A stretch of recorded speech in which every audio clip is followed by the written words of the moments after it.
غير كلام كتير ملهوش لازمه. اسمع يا استاذ، انا قررت الغي كل حساباتي من عندكم لانكم طلعتم اسراري بره وكشفتوا رصيدي. روق بس يا منابي ومفيش داعي للغضب. اتفضل جوه، قابل السيد المدير، هو عنده علم بكل حاجه وهشرح لك كل حاجه. موضوع اللي عنده علم بيه بس. اتفضل يا منابي، اهدى بس، انزعل نفسك ليه؟ اتفضل. ايه خبر ايه؟ ازاي يا بيه رصيدي كل من هب ودب ممكن يطلع عليه؟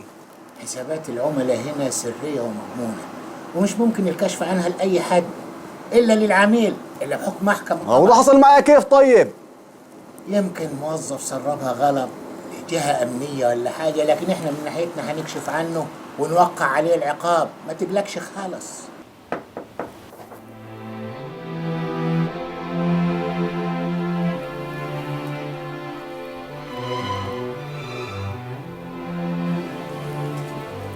أنا آسفة يا توفيق بيه، في حاجة في كشف الحساب ده غريبة قوي، مش فاهماها. وريني كده. لا غريبة ولا حاجة، لأن صاحب الحساب قاعد قدامك أهو. حضرتك سحبت 10 مليون جنيه مرة واحدة الشهر ده ولا في حاجة غلط؟ واضح يا توفيق بين الحسابات كلها سريه، بدليل ان اي موظف ممكن يعرفها سداح مداح.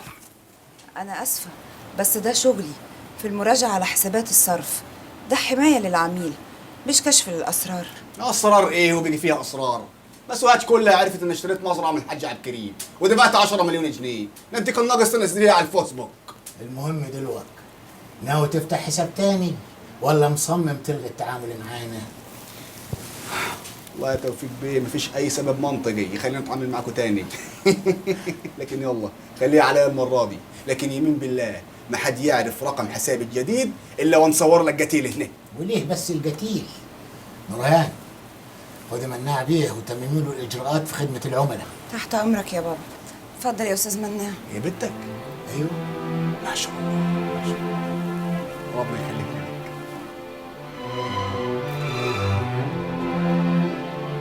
أنا سألت بنتك وطبعا استحت، لكن اللي شفته منها إنها موافقة على همام.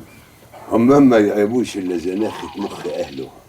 أخته زينة شاطرة ومليحة، لكن أنا شايفها مناسبة أكتر لولدك بكري، لايقة عليه من دوره، لكن مناع ولدي كبير عليها. لا كبير ولا حاجة، خليه يعوض السنين اللي راحت منه في العلام مع وحدة تعمري معاه.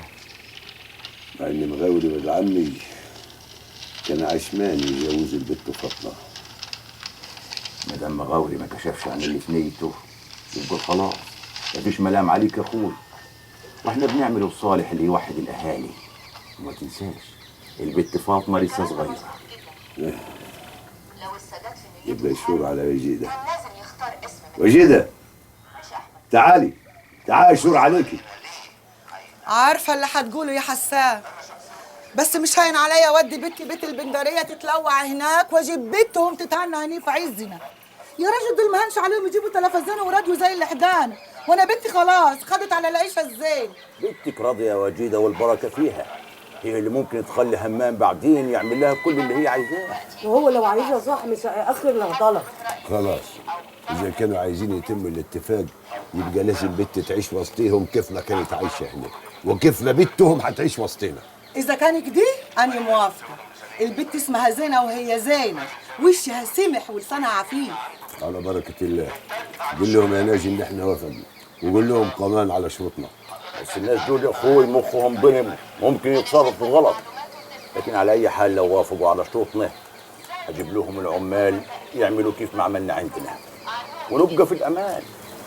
إيه عندك حق، والله أنا خايف من العمار ده اللي جاي علينا، والعمار ده معناه حكومة وناس، ربنا يكفينا شر الاثنين.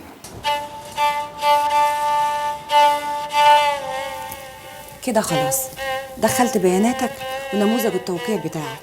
حضرتك تعالى اقعد مكاني ودخل رقمك السري اللي جوه الكارت واضغط انتر واكده مرتين، وبعد كده اقدر اقول لك مبروك. ما اقول لك ايه يا انسه نورهان، وانت يعني مخطوبه او حد قايل عليكي؟ استاذ مناع من فضلك دخل رقمك السري وسيفه عشان اكمل شغلي، بابا ممكن يدخل علينا في اي وقت. واحنا بنعمل حاجه غلط؟ ده انا بسالك سؤال، عايز تجاوبي جاوبي، ما تجاوبيش خلاص كاني ما سالتش يا ستي. استاذ مناع انا دلوقتي في الشغل. وانا يعني في النادي. خلاص يا ستي ان كان على الشغل ومش الشغل هخلصك منه. بسيطه. خلصت يا ستي. بالسرعه دي؟ الله، وانت يعني فاكراني عشان انا صعيدي جاهل؟ لا، انا عارف في الكمبيوتر كويس. تحب اسيف لك الايميل بتاعي؟ اهو يا ستي، مناع الحويطي @yahoo يا خلق .com. وحضرتك سايبني اهاتي معاك واشرح لك في الكمبيوتر؟ بس بصراحة طلبنا شرحك حنين قوي، ولسانك كان بينقط عسل، ما حبيتش احرم نفسي منه. بابا اتفضل.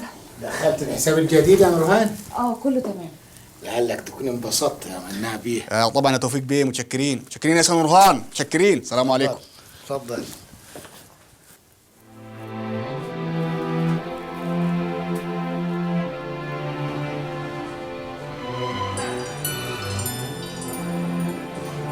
عميل رقم 5 شباك رقم 2.